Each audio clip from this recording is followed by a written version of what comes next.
Welcome to the Fat Cats Rugby podcast, bringing you candid rugby conversations, great interviews and insights into Ugandan rugby, and a touch of rugby in Africa and the world over. Fat Cats Rugby podcast is a product of Fat Cats Media brand for all your audio-visual content needs and equipment hire. Hope you enjoy this episode.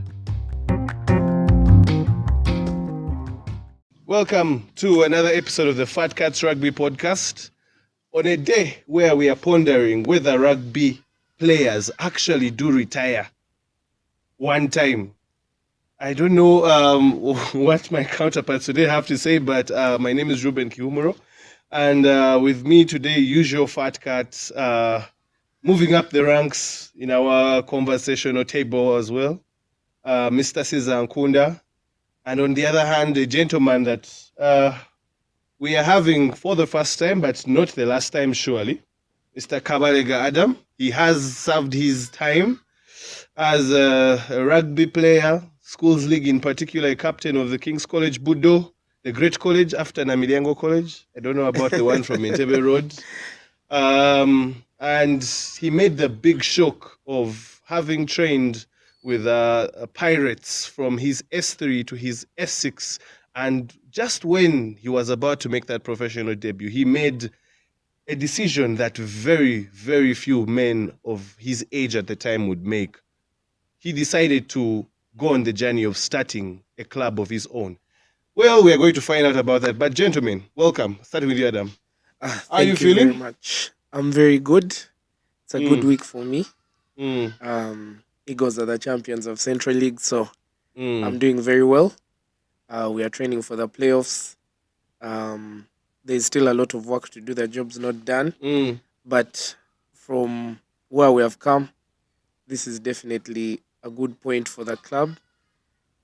Also excited for the league to end, see which team comes out on top. Yeah. Oh, that's great. We'll definitely come back to that Eagles conversation to just understand what was your thought process when all this happened. But Cesar, you have been particularly, I can't say MIA because usually where I like hanging from, you don't like being there for one reason or the other. But how was your weekend? My weekend went well. Cubs went back to winning ways. Of course, people were excited about us not getting the bonus point against Buffaloes. A very, very, very good Buffalo side. One of the things I want to talk about today is to make mention about that Buffaloes team. My God, they played really, really good rugby. I'll just mention a few players later on. But of course, we won that game. I was happy because we won that game. And bonus point or not, see, whether we win 1 million bonus points, we have to win the game, all our remaining games to win the league. Yeah. Bonus points have been good to us because we lost 2 games and we are still on top of the league. So, because of bonus points. So I was happy because we won the game, still top of the league. Hopefully this weekend we shall go over in peace and then we enter that final game on top of the league. So the weekend went well for me.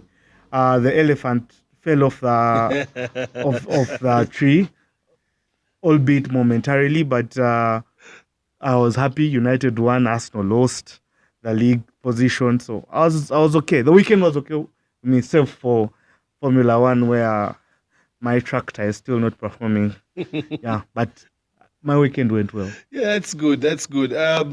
You did not give us anything in particular about your weekend. What were you up to? I mean, right now when you guys are in the break, save from training for the playoffs, what do you be doing with your weekend? My weekend, sadly, I'm in my last semester of university at MUBS. So we had coursework too this weekend up to Sunday. So from Friday up to Sunday I was in papers, but on Saturday, immediately I had a paper from like 4 to 5, and immediately after I just decided to run to Kings Park and watch the Pirates game. Just after my paper, I saw the the score was 50-0. And I was like, there's no way I can miss this game. It's probably going to reach 100. But sadly, I only watched one try in second half and watched more of the Monga's tries. You came with a bad luck. We're wondering what happened. What happened? No, but I think, just generally speaking, Pirates has been a bit suspect to having put the foot off the gas in their second halves. I think it hurt them the most against Hippos, where they were leading 35, I don't know, something like 10 at halftime, and by the time the game ended, they had lost the bonus point. But if they were even given an extra 5 minutes, I believe the momentum was in the favor of Hippos, and they could have even caused an upset there. But Caesar, you did talk about the Buffaloes. Buffaloes in successive weekends denying the who were the top two at the time, Heathens and Cobs, bonus points, which ideally I should say the biggest benefactor of that was Pirates. Level on points, but for some reason, you guys, the Cobs, know how to stack up the points difference. But before we get into all that, gentlemen, where we started from, how many times is a rugby player supposed to retire for us to believe that he has retired? And is it a case of perhaps our comprehension as the people who are looking at the tweet? Or is it a case of players just not really getting their communication / grammar right? Because the way I looked at it, it looked like, and under normal circumstances, when you are relinquishing your role as captain of a team, you're normally also moving forward. Your position, yeah. Yes. And when he was thanking towards that end of that tweet, he said for those that were supporting him in his captaincy and as a player. So for not only ourselves, but for very many media people, everyone thought that this is his, at least for the international career, that was it. And there were so many praises being heaped, so many articles being written, only for, I don't know if it was even 2 days later, him coming out and saying that disregard the fake news. But what fake news? It's you that tweeted. So I don't know. Is the problem with us who are trying to understand the tweet? Or, in your opinion, what do you think about... I don't know. Okay. Now I don't want to make a fool of myself. I don't remember properly whose tweet I read where it says I'm retiring from the international career. I don't know why I keep remembering it being Michael. Sports. I think it was an article on Kawo Sports. On Kawo.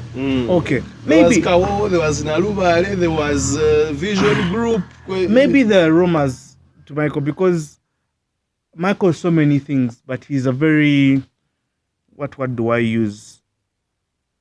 He's a level-headed man. I don't think Michael can go around. I don't know. I hope I'm wrong, but I don't think Michael can go around tweeting that he has retired only to change and say disregard the rumors, because it ceases to be a rumor if it's you who has tweeted it. Maybe Michael is the one who tweeted. Maybe you can check. Maybe it's Michael who tweeted about him retiring from international rugby, or I seem to have seen that he was retiring from international rugby and him tweeting it. But if it's not, then we move on. My issue here is to answer your question. When should people retire? I don't know, man. We always have those discussions. Michael has overstayed on the 7th team. Michael misses tackles. Michael does this and that. I think he has. But then when you watch and you interact with those 7th players, every single one of those players is so grateful for the leadership that Michael has on that team. So man, at first I used to be against Michael's long stay on the 7th team. First of all, I don't like 7s. I really don't like 7s. Why don't you like 7s? That's another conversation from another segment. But I later understood, because I don't like it that much. I don't follow it that much. But because they are the national team that is putting us there, we have no choice but to follow them. But when you interact with these players, they help you understand. They help you understand the use of a player on that team, and especially Michael. My biggest issue on that 7th team were 2 players, Michael and Aaron. Now, I always had an issue with Aaron because for some reason, every single tournament, Aaron got a yellow card. And I'm like, guys, at what point are we going to what? To separate this superstardom of a player and him costing the team all the time because he's in sin bins. And then the Sevens players that I get a chance to talk to, they explained to me the role of Aaron. Then I started removing emotion. Sandy, I'll be very happy for using this term. I started removing emotion from the argument, and I started seeing. I wanted to see it through their eyes, and that is when I started appreciating who Aaron was, the superstar and the unbelievable rugby player that Aaron is. And as luck would have it, is not the one that gets yellow cards these days, but some young brown gentleman. Anyway, when Michael chooses to retire is none of our business, really. If he can continue putting in the hours of training and time and sacrifice, and the good coach Tolbert chooses to pick him all the time, then who are we, man? Who are we to demand? I mean, George Scott, big George Scott is still playing rugby, and don't get me wrong, he's going to, put in a shift on that veterans game. He's going to play. He might be called for the national side. I don't know. He had said that his time on the national team is done, but with the trust issues we now have, we are not going to believe anyone until we see it. Perhaps when you're like 60, then until we see it happen. Sure I mean, the good captain, fantastic Brian Odong, convinced me I'd retired from rugby. We even sent him away from Cobs officially letters. I saw the man in the camp of the national team. It is very hard to do even a send-off game for these guys because you're not really sure. But boredom can check in, and the guy is like, this retirement thing is not for me. But I think we should change it. You do your time, and then you leave. That's why I want Aredo Joseph to retire. I want Aredo Joseph to retire when we still sing his name, and when he decides to retire. That season he's playing last. I tweeted it, I'm saying it here again. I'm going to train hard and get onto that Cubs team just to play in honor, even if it's a minute every game, in honor of what Red has done. That said, I think when Michael decides to retire, he will retire. But for now, he still puts in a shift. The first games in week 1, he was good, but not exceptional. Then the other games came, he was a colossus. So you get... Man, Michael is Michael. He has done so much. He has put his body on the line. He's very experienced. So when he chooses to retire or not, and if he has changed his mind, it's also okay. Yeah. There is no crime, by the way, changing your mind. Okay. If I'm reading the original tweet, it was Nange Ndimuntunkowa. Congratulations, my guy Ian Munyani. I believe in your abilities to lead this team to many championships. You're the right man for the job, and I am sure Uganda is in safe hands. Thanks to everyone who has supported me during my time as captain and a player. How did you interpret this? He's leaving the team. When I saw that tweet, to me it wasn't conclusive. But then at the end he said, and as a player. Yes. So that's why I was like, the part he's retiring. That really caught me. Like, as a player. I was just confused. But from the overall view of the tweet, to me, I feel like he wasn't retiring. Yeah. Okay. But they should give us a chance to do testimonials for their games. We even talk to if legends, if say BOD says that this is a testimonial for BOD, we convince Danny that every single coin collected at the gate goes to BOD for whatever he wants to use. As in, he can choose to use it for charity, he can choose whatever, but our players should give us a chance to send them off, because we clapped for Alex, did everything. Alex retired, he retired for good. But we need to have a testimonial for Alex, man. I think it's a club initiative also. Yes. Clubs need to really take these situations and try to really honor their players, because I don't know why there hasn't been one for... There was something at the beginning of the season at Kings Park, but that real one at home at Chadon, perhaps a guard of honor, fans in the standing ovation, or even it could be a select game. I believe that would be a better thing. Things like that. Because like Marvin just retired to oblivion like that.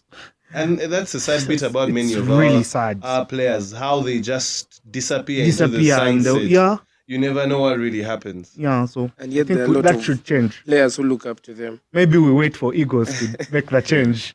Yeah, but anyway, for those that don't know, on such a chilly day, we are at the Fred and Winnie B&B. Despite the fact that where we are is chilly, the rooms themselves are cozy. Why are they cozy? Because they are self-contained and they are 10 in number, private bedrooms consisting of 2 deluxe doubles, 3 standard doubles, 1 deluxe twin, and 2 standard twin bedrooms. There's a fully equipped kitchen for all your meals and all the needs that you could possibly have in regards to the kitchen. Power backup system, Wi-Fi, laundry. There's also a chef in case you do not want to cook for yourself and you want to be on that soft life. A sumptuous buffet breakfast with a choice of selected tropical fruits and juice. Pick up and drop off to and from Entebbe International Airport, as well as local transportation for getting around can be arranged if booked in advance. For bookings, call 0778 933 559. Kabalega was laughing because he has watched the podcast so much. He knows the ad. I know the ad of it. There is a small video we did at Legends with this guy that keeps selling, that has jerseys for sale. I forget his name. Kamanzi. Kamanzi was reciting the ad. I think he was with Dungu at the time, and Dungu was telling him to recite the ad. The man was just really putting it out there. I think I'll share it with Joel. Joel added to the podcast just for people to see. But anyway, aside from Michael and his choices, we are happy that he's still playing. We are happy that he's perhaps now in the leadership group that is going to be supporting and ushering Ian Munyani onto his campaign as captain. Really walk us through, what was your mindset at the time when you decided that, you know what, Eagles is the direction I want to go in, and not be like the rest of your fellow classmates that chose to want to strive for a number with Pirates, and perhaps, who knows, I mean, you could right now be on a team that is on the course to win the league. Rugby World Cup was in 2019. Yes. I was in Essex in 2019. And World Cup happened when we were in school. A few weeks, I think, before UNEB. And of course, you know, watching Rugby World Cup in high school, you have to squeeze at the front and all those things. And I think I was watching the semi-final, New Zealand, England. And I was a New Zealand supporter, and sadly we lost. But just to see the facilities and organization throughout World Cup just got my attention, but it just kept in my mind and I didn't tap into it. And the day I finished S6, actually, a certain gentleman called Arthur Company approached me and said, I have this idea and I want to execute it. How can I execute it? And I said, well, I've just finished S6. There's nothing I can tell you right now. I said I would get back to him. And obviously at that point, my mind was stuck on Pirates. I'm going to play in Pirates. I'm going to train with Pirates. Basically, my mind was only on Pirates. And when I remembered what I'd been thinking about, I'm like, let me just give in my input. And I would have contributed to rugby. Like, let me just give him the information. He will know how to execute it. But Arthur's vision was, I felt like he knew what he was doing. The conversion rate of high school rugby players into the main league is very low in Uganda, extremely low. And Arthur said, this is my main goal. I want to convert players from high school. They have nothing to do. They should come and be playing. They should still continue playing rugby. And when he explained the whole concept to me, I was in for it, but it took a while for me to accept that, okay, I'm going to now fully put my energy into this Eagles thing and leave the whole Pirates thing alone. Yeah, but it was a very hard decision, that one I can't deny. Even up to now, I still watch Pirates games. I think I shout the most at Pirates games. But it was better for rugby as a whole. It just wasn't me, Adam, let me go start Eagles, what? No, the person explained the vision to me, and I joined the project. Actually, Edmond and Arthur were already, they were somewhere within the project, and they said, come on board, but it hadn't yet got out to the public. And then we started our journey, and then COVID happened. But it's one of the best decisions I've made. That one I can't deny. It has taught me a lot, and I hope for the best. I really can't wait for Eagles Pirates. Yeah, but it's definitely one of the best decisions. That one I can't deny. Even some of my actually a lot of Budo players are still in Pirates. Gongodio, Ziwa. Gongodio learned rugby in S5 when we were playing rugby in Budo. So basically, of course, it hurt. It really hurt me, and sometimes it hurts. You can see Ziwa. Ziwa is shining right now. I was on that same team with Ziwa. You're his captain. Thank you. Like I was Ziwa's captain, but Ziwa is the man shining on pitch, and I definitely still have the urge to play. Though I haven't played this year because of obviously finishing uni and management. Actually, I respect all club presidents. Trust me. When people are really blowing administrators of rugby on Twitter, I can't even judge them because I know what they are going through. You have to remember that most of them have other lives apart from rugby. So you're at work, but you have to go for a meeting with this sponsor. You have to push here. A player has this issue. So it's really hectic. That's the honest truth. And a shout out to all club administrators. I really know what you go through. Yeah. But I still have a lot to learn because I'm young. I'm very, very young. I can tell it, obviously, when I'm talking to other club administrators. You can tell I still have a lot of exposure, but I would also want to enforce my ideas at some time. Yeah. Why, maybe to ask, why the name Eagles? I mean, you're a We fly Budonian. high. We're going to be at the top. only. You're a Budonian. I see the conspiracy you're trying to Of course, it's a big conspiracy. You couldn't get to Smack, so you chose to steal its name. Okay, not steal. Bam. Well done so far. Well done. Thank you. So how did it go about the whole dynamics of finding a pitch, being able to convince players to get into the system, being able to even just get the sponsor? Because it's not easy. It's not easy. Running a club on a daily basis is not easy, but let alone getting the pitch where you call your home, and then also try to find your identity within a sport that many say is being get kept. I don't know if that is how I should say it.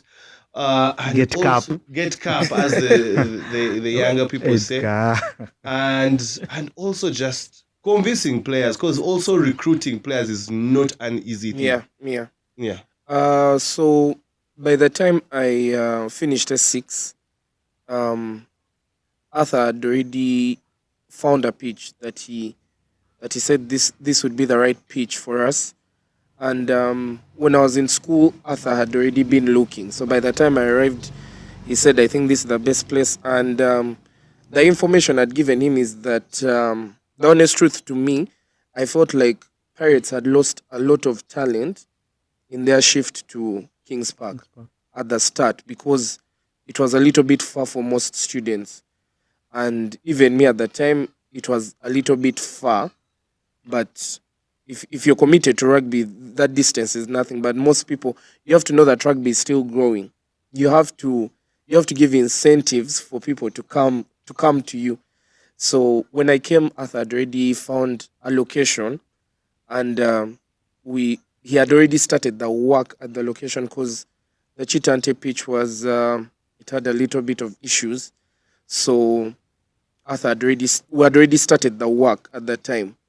So when I came on board, what we're working on was the pitch, putting up the poles, planting grass.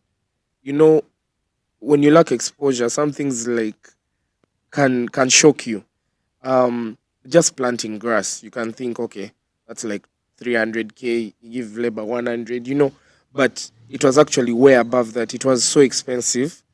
And I remember Arthur just breaking down the cost to me, and I was like, there's no way, like, planting grass can just cost this, but it was actually so expensive, like something like pitch maintenance. Yeah, it really takes a lot now, especially now because we're in the rainy season, and I can assure you, at every pitch there's a football league. At Legends is Budo League, Smack League. At Chitante there's Ngo League. Like I feel like with football players, they don't really care. Like, they're not going to fall down as much. But with rugby players, you really have to take care of the pitch. So all those costs are so high. Then with convincing players, I told you that Atherman is very sharp, because when he approached us, when he approached me, you know what? To cut you short, because we are going to have a specifically Eagles dedicated podcast. Episode. We're going to use this as just a snippet into the conversation that we are going to have. So stay tuned. There is an Eagles conversation coming up, so we'll keep that the just Central League champions, by the way. Okay, let's wait and see. The playoffs are around the corner. So, Caesar, coming back to you. So what happened at Legends? You guys failed to get the bonus point, which sparked off a frenzy at King's Park of a party. And if that was any indication to go by, if you guys by any chance lose the league on the final day, I have a feeling the people in Boyogere will party for like 2 weeks straight. I don't know if you'll be ready for that kind of heat. So what happened? It seems like Hobbs is in control of their fate, but seemingly making one mistake here or there. What happened? Oh, I wouldn't want to call it a mistake. Don't forget, just because we are too efficient and prolific in making all those scores, doesn't mean that we are playing against nobodies. We play against very good rugby teams in the league. And last weekend was a showcase of that game was, for me, an amazing rugby game. The ref was on point. Gonzalo, shout out to Gonzalo, by the way. Gonzalo was on point. The teachers, of course, got the wrath of the fans, but they did their job the best as they could. But of course, no more human error. But the game in itself. There's a number 7. I keep forgetting his name. I don't know why. He's small. I know all of you. Odoch Morgan. Ivan Odoch. Not Ivan. I think it's called Morgan. Is he Morgan? Yes. Small. His best friend with brother. Checky. He likes Checky. Manya Checky likes him. Sorry. He talks about him a lot. That kid. It was playing shirt number 7. I think it's called, I don't know. Whatever. Is he Oketayot's brother? No. Leave Morgan alone. That's the one. And you are wrong. He's a small kid. I remember the name. What about Seguya? No. He's a northerner. Like a tiny kid. Anyway, shirt 7. Yeah. He's really thin. He's really thin. Yeah. He was even playing in Hana. He was playing in Hana in school at your time. I'll remember his name. Innocent. No, I don't know. I don't remember. I've forgotten the name. That boy is a small player. He was playing. He goes through gaps. Oh my God. Man of the match by far. He carried that ball. He scored, I think, 2 tries. And both that. I don't remember properly. But Buffaloes in itself, very patient rugby. Of course, our ghosts came back to bite us in some parts of the game where we get into the 22 and we fail to convert those games. But those guys put their body on the line. They played really well. Structured rugby. Man, Buffaloes played really, really, really well in that match. But of course, we played better. That's why we won the game. And people, of course, I feel like that party at King's Park was really unwarranted.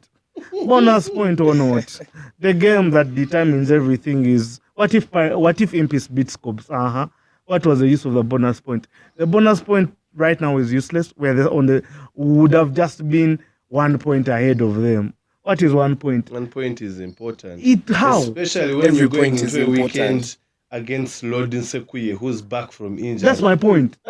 Like, win your games. Take for instance, you lost a bonus point the last week as you did, and then you lose another one this week. There's nothing. They will be ahead of us by 1 point. Yes.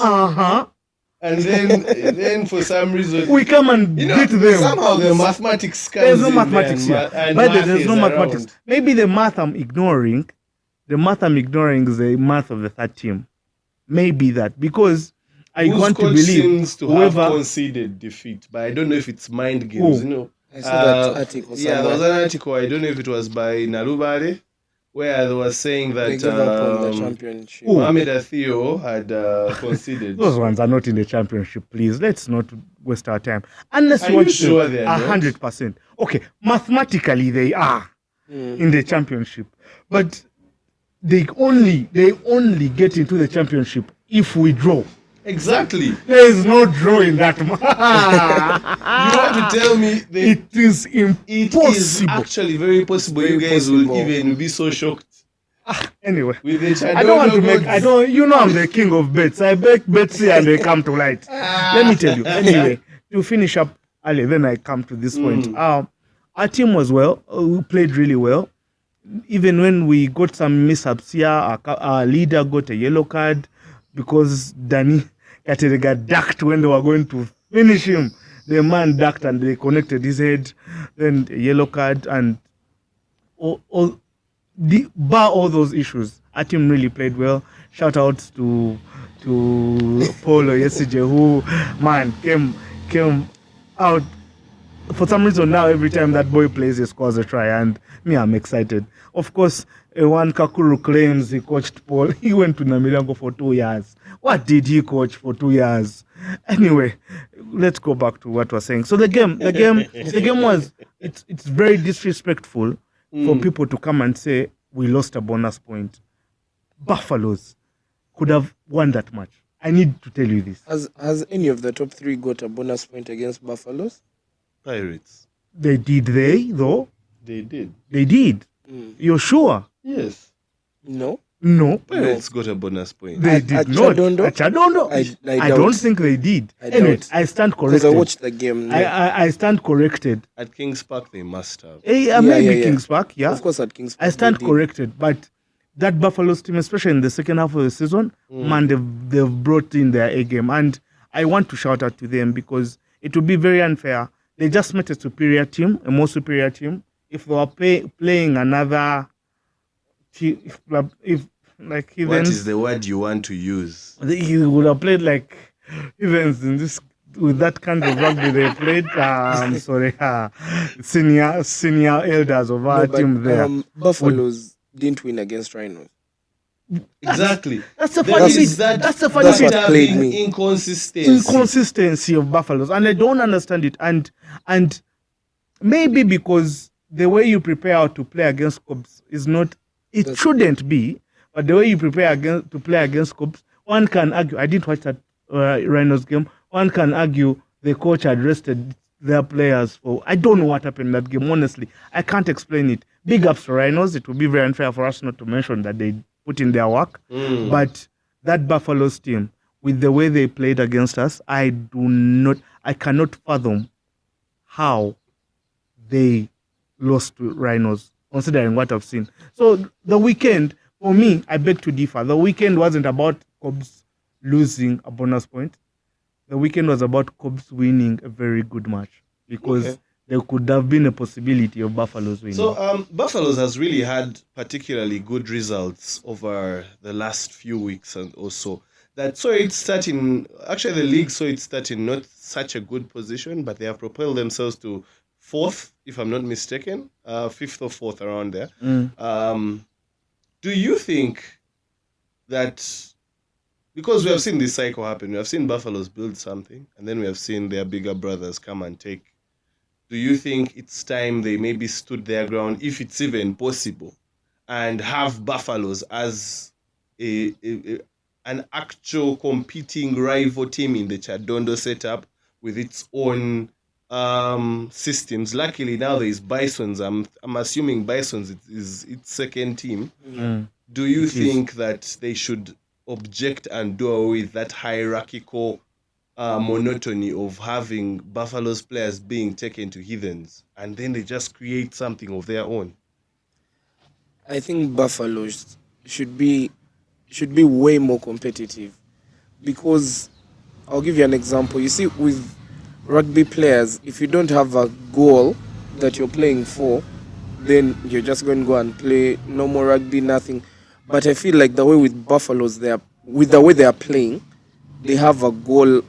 They have a goal they want to achieve, and I feel like next season, if they keep up the work they are putting in, Buffaloes next season is going to be it's going to be trouble for all teams. Yeah. I want to ask. Yeah. I don't know the setup of Chadondo.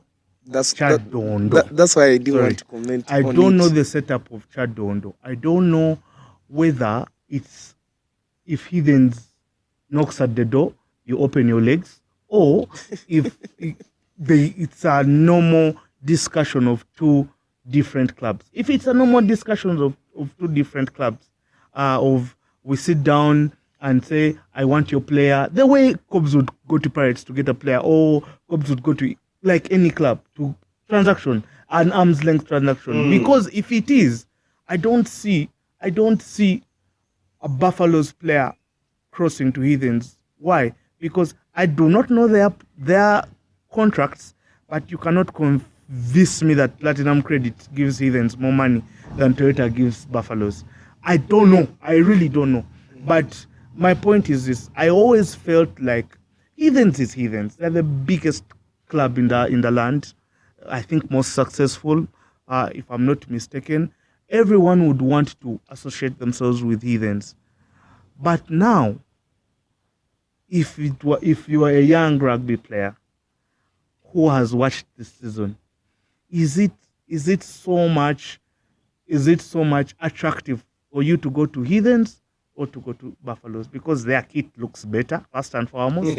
Their kit looks better. They look more inclusive. They'll have more Nago boys and the elite in the rugby. I don't know what that means in rugby circles, but they look more inclusive. They look younger because Heathens are a very aging team. So if you're a player, and Buffalo is no longer that team they beat around, about. Me, I was impressed last weekend, to be honest. I was impressed by that Buffaloes team. And I hope they don't lose. I hope they don't lose the fire. Lose their players, because even Kasoto, who is kicks of a dying horse, to be honest, played really well. Though I want to make mention something. I would want to watch Liam Walker play in one of the top 3 teams. I want to believe. Why do you want him to play in one of the top 3 teams? Why can't he shine where he is? He is already shining. That's why I want him to play there. Let me tell you why. Because I feel like, and this not disrespect to the Buffaloes players, I feel like sometimes Liam's brain is brought back down because the people with which he's playing don't allow him to express themselves. Now, Ivan is a prolific number 10. But look where Ivan played rugby from. Ivan left SMARC, one of the best rugby playing schools. Went to Hana, found them in a situation where they were in the ascendancy to become the best rugby playing school at that time. He left Hana and went to Namilyango. The best the most successful rugby playing school. Most successful rugby playing school. Yeah. And I mean, he met a bunch of kids who are already with their growth and fumbling hardness, brought flair to them. My God, they became. Ivan has never played for a team that, I don't want to use the term to be unfair to Buffaloes, played with a team lesser than his brain. Then he goes to Pirates. Bunch of kids got from Namilyango SMARC everywhere. Bunch of kids with a rugby brain who run like him. Imagine Liam was afforded such a plethora of rugby brains. I'm not saying Buffalo's guys are not sharp, but there are some people we know. You will not expect a lock to. I mean, there are some people have rugby brains. There are some people who don't. I believe Buffalo's a brute force team and a bunch of small people with brains, and most teams are like that. I just feel like the quality of brains in the top echelon of rugby, the top 3, I'd want to see Liam in that team, but sadly, the team is the father's, so he can't leave. But I would want to see Liam, for example, in Cobs. I would want to see Liam play. You're just trying to recruit. No, I don't want. We can't buy Liam or Pirates for that matter. Setting with his rugby, setting in those running loose forwards. My God. But you mentioned earlier the point of a young player. Which team would he go to? The honest truth, if he's a high school player, his mind is focused on Cobs, Pirates, Heathens. That's the honest truth. But if you have a young player who has actually been exposed to the games, they would know that Buffaloes would be a good side to go to. And for the young players, it's because of lack of exposure. Yeah. When the league is going on, they're in school, and that's the honest truth. Can I ask a funny question? And I want you to answer.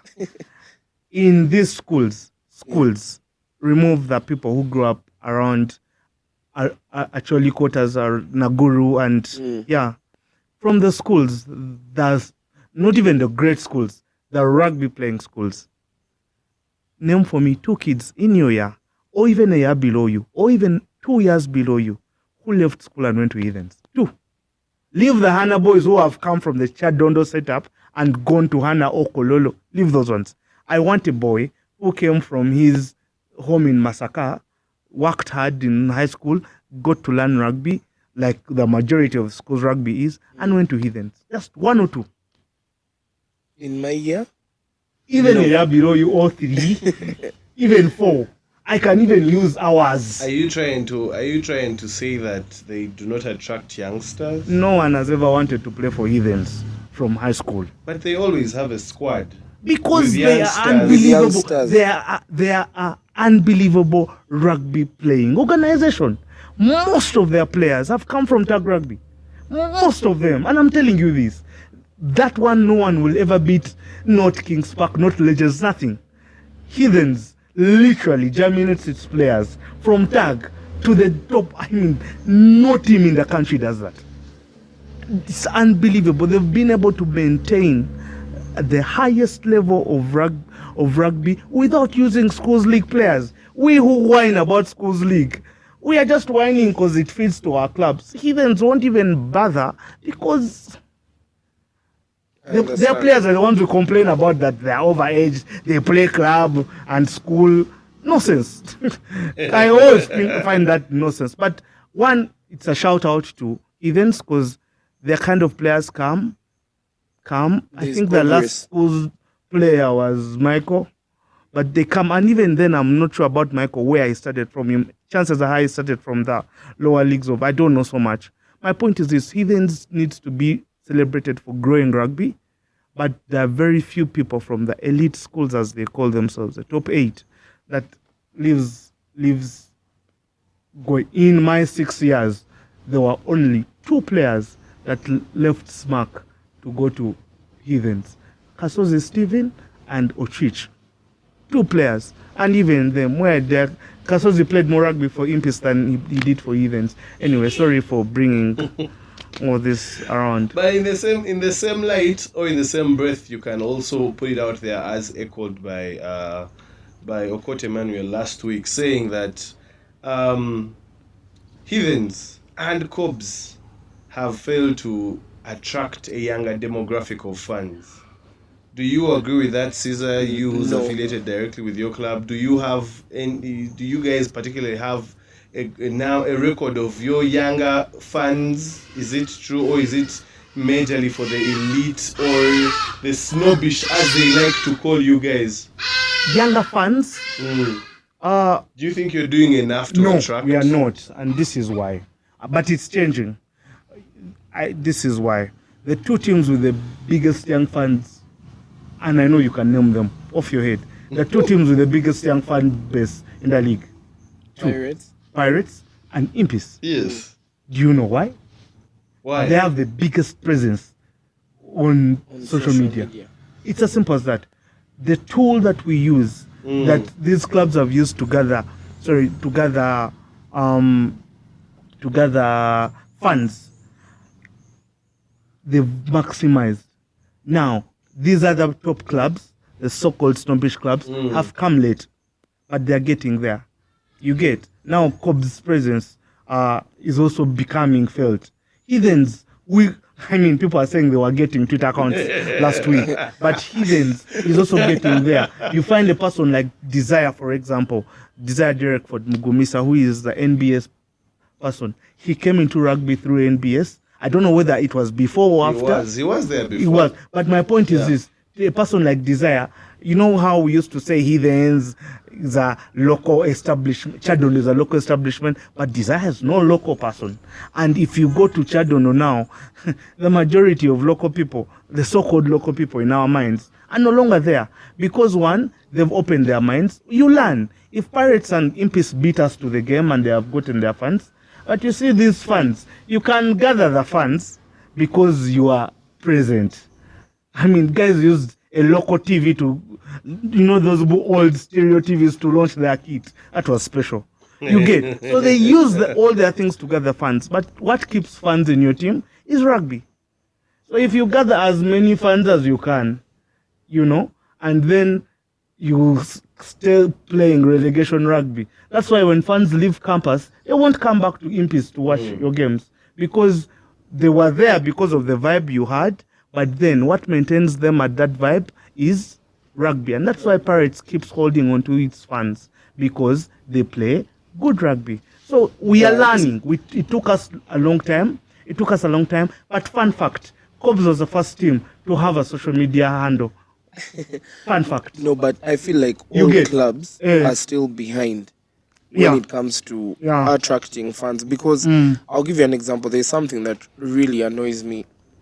There's, I feel like Ngo League, Budo League, Smack League, they have the ability to pull in so many people, but these are all rugby playing schools. Like, the conversion rate to just even being rugby fans after high school is still so low. Like, so I still feel like all clubs, inclusive of mine, we're all still behind in that aspect. Yeah. How is Eagles really positioning itself to also get funds, especially with everything going right? You will be in the Super 10 or whatever version of the competition will be at the time. How are you guys positioning yourselves to also be relevant in that place? And also maybe a part B of that question, do you, for like people of your age and maybe let me say your circles, what really attracts people to rugby? Is it the victories, the results as he says, or is it the vibe? Okay, so for part A, how is Eagles attracting fans? As I said, Eagles is mainly a team of youth. If you look at our XCOM, we're all young. Actually, in my XCOM, there's only one person who has finished uni, and I think that's Edmond, the director of rugby and the coach. That's the only person, but all of us were all youth. So the fact that we're all youth, if I'm in Eagles, I'm the president of Eagles, my friends, I automatically attract them to Eagles. And that's every other XCOM member, and that's every other player. So there you're already bringing in new fans from my year. I'm already bringing in fans to Eagles and not necessarily maybe to Pirates. But of course, maybe you may now let me give you an example. There's me and Ziwa. Ziwa is in Pirates. I've started Eagles. So, yeah, some go this side, some go this side. But still, you want to bring more people into rugby. And then for what attracts people to rugby, I think I'll talk for the big league, because really in the championship where we have been there, there's really a lack of fans attendance. So for the big league, I think it's the vibe, and then the social media during the week. Yeah. It's literally everywhere. The banter, literally everything. So people start coming in because of what they have seen. And also I feel like those in charge of the league should do what they did at the first game. The activation at Pirates Cobs. I mean, I think that's the craziest rugby party I've ever attended. If it was more consistent, you'd be bringing in a lot of fans. Like, just even, I'm comparing rugby to the Sunday leagues. In Budo League, Smack League, you bring an artist, it's full. at the fun park. They bought an artist. It was full.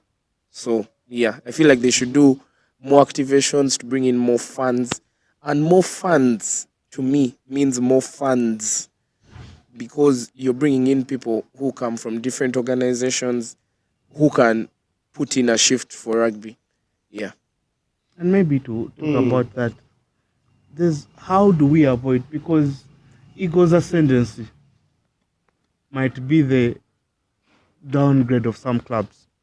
You get my point? Yeah. Like, it's like you said, it's a team of youth.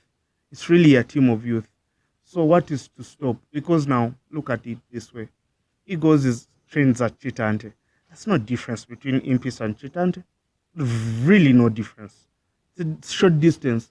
What's to stop kids from... Because I can tell you for sure, kids at SMAC talk to me and they say, how is this Eagles setup? And I'm like, Eagles is a very good setup. Why are they asking me? One or two of their colleagues play at Eagles. Most of them train at Eagles. We were using, in holidays, we were using the Impis grounds to train my school team on holidays, so that we don't have to do with... What's to stop me from going to Kabalega and telling, man, can my boys train from here?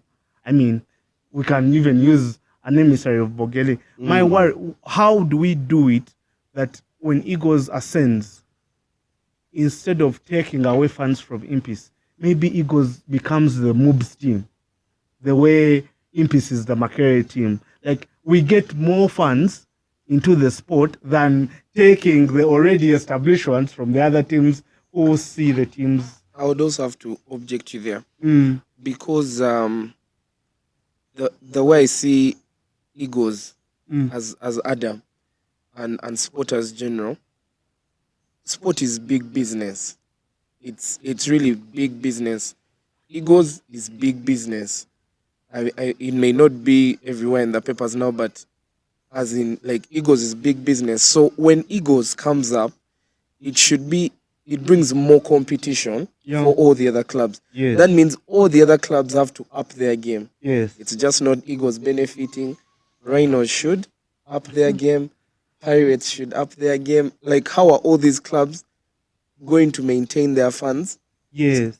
And So their that means funds that not going. that means the clubs have to put in more money. Yeah. Because that's how they're going to maintain. Yeah, I get your point. Yeah, but it's definitely something that teams need to ponder about, that not only are you trying to improve on pitch, but how are you also improving as a brand socially?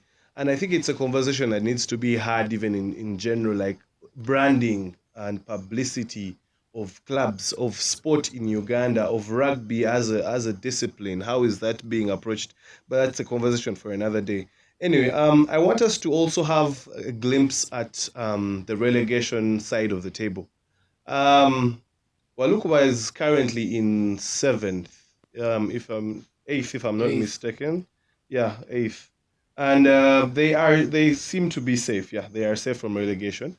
But then the particular interest is with Rhinos, who stand at 18 points, and Rams at the bottom in 10th, who have 9 points. However, when it goes to points difference, Rams have a higher points difference, which, when we go back to Ugandan mathematics, means that 2 bonus point wins for the Rams and no points gathered for Rhinos could see a miraculous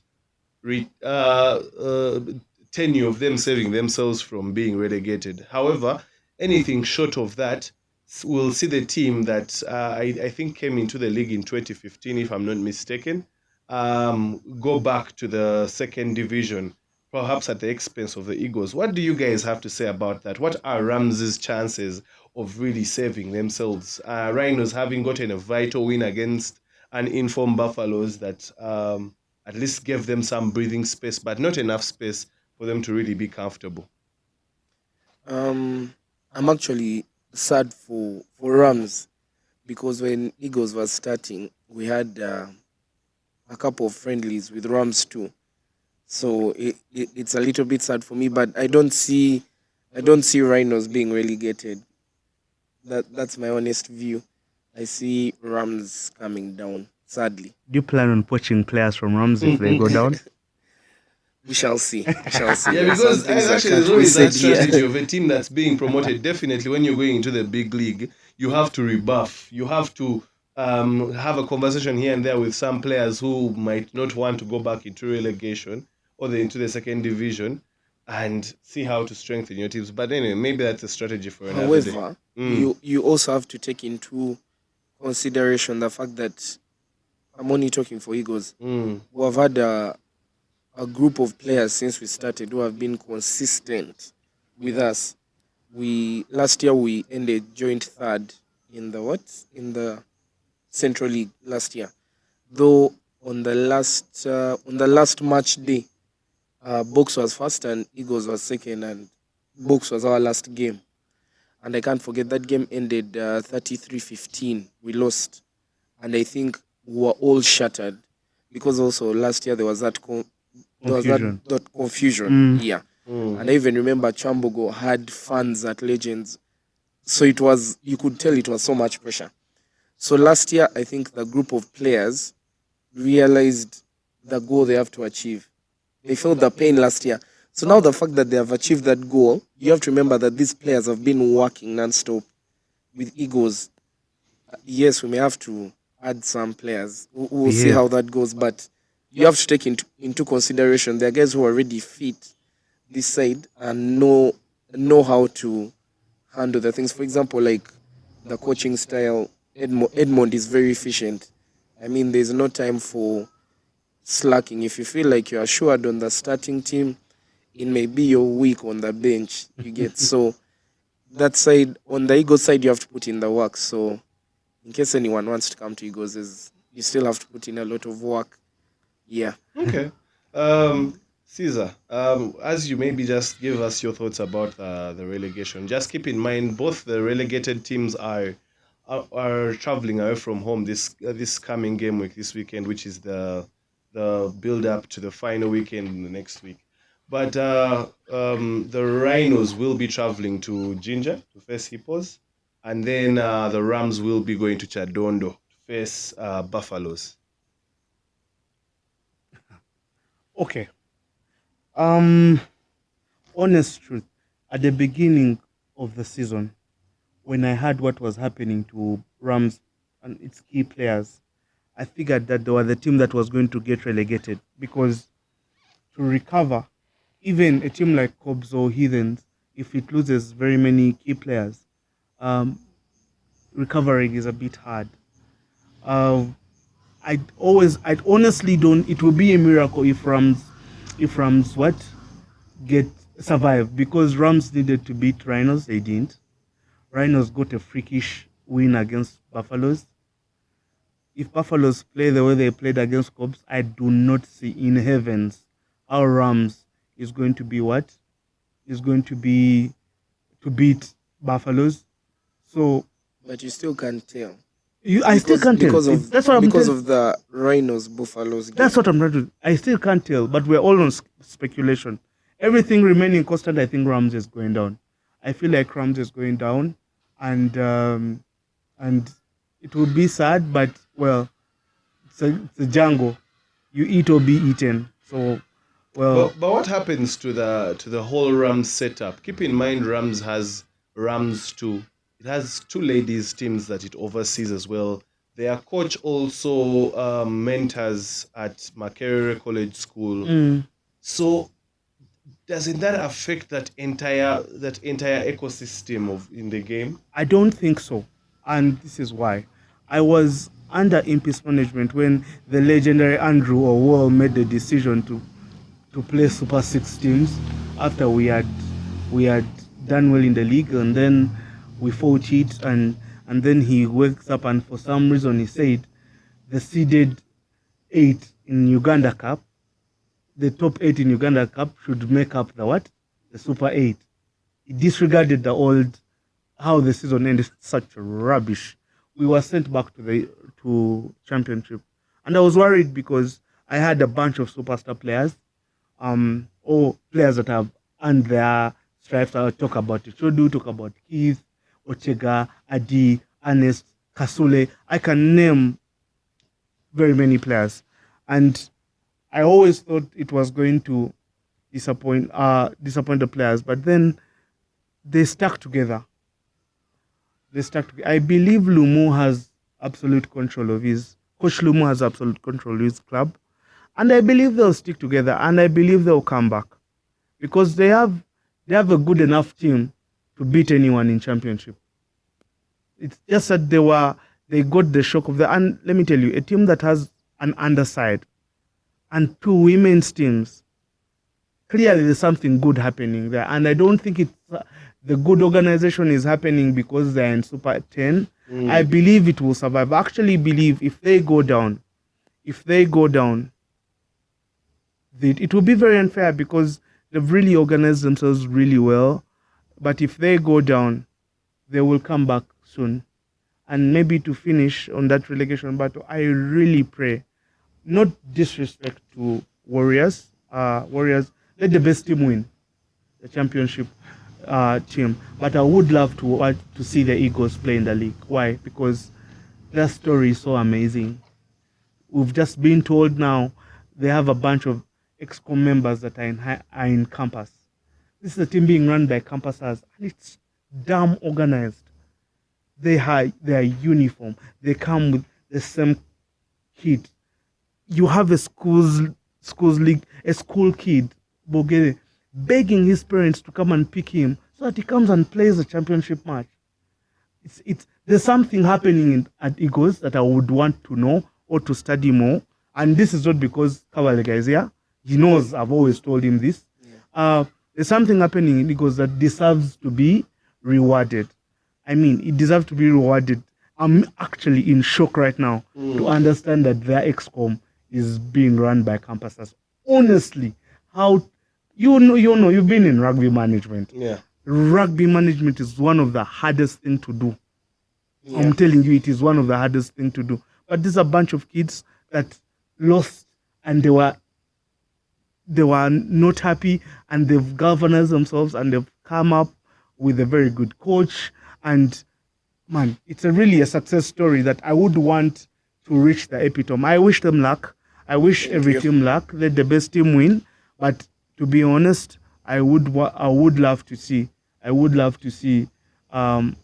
Eagles back in the playing in the league. Thank you. Okay. It will be interesting to see. And as we wrap up, gentlemen, I want to ask each of you this question. What's the one thing, they say in rugby circles and on the online platforms, they say Okuisa we with you. So what's that one thing you'd like to maybe touch on or briefly talk about here, positive or negative, from rugby this year? I'll start with you. I don't know if you're ready. If not, whoever is ready can start. This year, I would say there's been more competition in the league. Buffaloes is stronger. Impis is stronger. It's not assured that you're going to get a bonus point for the top three. That means rugby is improving. High school rugby was amazing this year. The final really brought back a lot of memories. That's the honest truth. The funding is getting better in rugby. The attention to rugby. You can see the shift Sevens has put into rugby. There is a lot of growth that can happen in rugby. But as I've also been told, this has been said throughout the years. Yeah, so it's up to the people in management and also us as fans to ensure that the growth of rugby continues, because it's just not Tonchu, it's just not the club chairman. Everyone has to play a role in making sure rugby continues growing. And I wish, anyway, after when I come back for another episode of the podcast and you ask me the same question, I'll also say when Eagles has been promoted and Pirates winning the league. Actually, when both those two happen, I think I'm done for the year with rugby. Yeah. Well, positive. I'm happy with the performance of the Sevens team.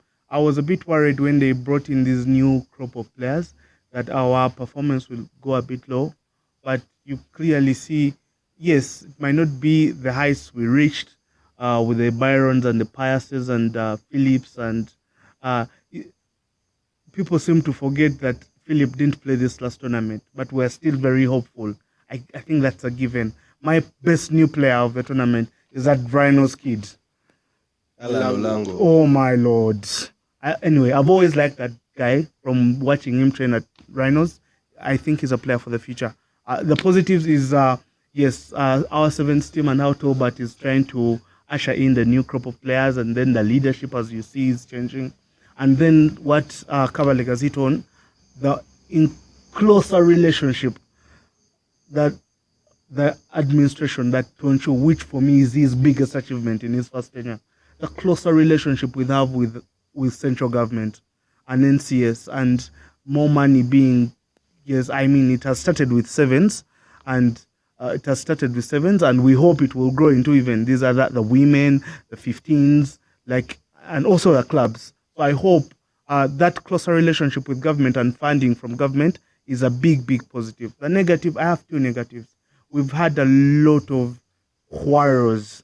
First, we have an altercation with Alex and Gab, and then the press. The other time, it's the refs. The other time is the fans. Like, we've had so many things that are damaging rugby. The image of the rugby. image of rugby, and I feel like we could have handled it better. And I hope it doesn't have to be handled in a weird way again. But also special to mention, something small. I know the press does a lot. We are the press, but the press does a lot.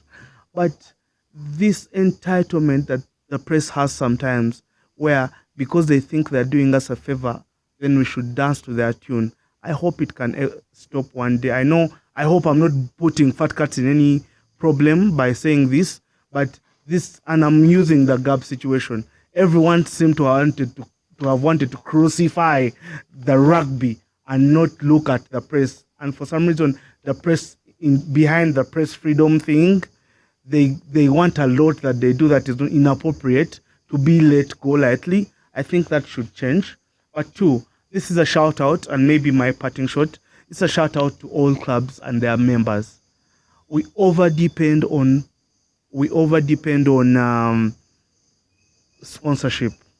Whereas, if I'm going to use Pirates, for example, if all Pirates fans paid 200k to Pirates in a season, if each and every those ones that are still with parents beg your parents, instead of buying those nice shoes or that nice Apple Watch, give that 200 to the club that you love, the club that entertains you every day. If all of us fans paid membership of 200k, this is a rough. And Edens doesn't have the chest and an chest, and everyone is together. And each one, I believe, each fan, each team has a minimum of 300 fans. 300 fans. If each one paid 200k, that's 60 million, right? Is that correct math? It's not correct math, but it. You get 6 million, yeah. Whatever. If we brought in, it's 60 million. Is it? Yes, it is. Are you sure? Yeah, but continue. Okay. If all fans paid their membership, these sponsorship that we keep craving for would only be an added advantage. So this is a shout out. This is something I don't like. We fans like shouting at players and making noise for the club, but then we don't do our part. Let's do our part. Let's pay our tithe to the club. Let's pay that damn membership, and then we demand performance and accountability for the club. But let's not keep shouting at players and administrators when we don't do our job to pay their allowances, but to pay their the membership fee. Thank you so much. Yeah, you're actually right. It's 60 mil. But anyway, that makes sense as well. And I think I will just say on my end, really, it's just I'm happy to see so many new fans come into the game. It's a ray of hope as we are moving into the right direction, and hopefully it can be able to increase with so many of the stakeholders participating on top of the core, who are the clubs and the players as well. But yeah, it's a conversation that can go on, and Well, we look forward to a great weekend, and yet again, there's a lot that's going to happen over the weekend as we go into the penultimate round, and then we will finally go into the final round, which will be having a blockbuster. And we hope by that time it will be a title decider. We still believe 3 teams are still in the mix. Nah. People like to rule out the Heathens, but with 3 points behind, everything is still possible.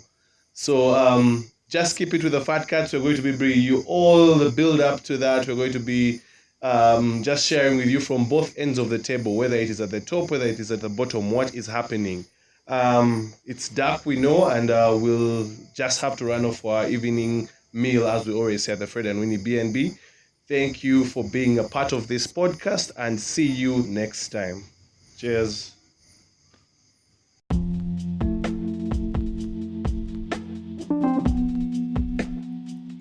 Thanks for listening in. Share with us your thoughts from today's episode, and don't forget to follow us on Facebook, Instagram, Twitter, and subscribe to our YouTube channel.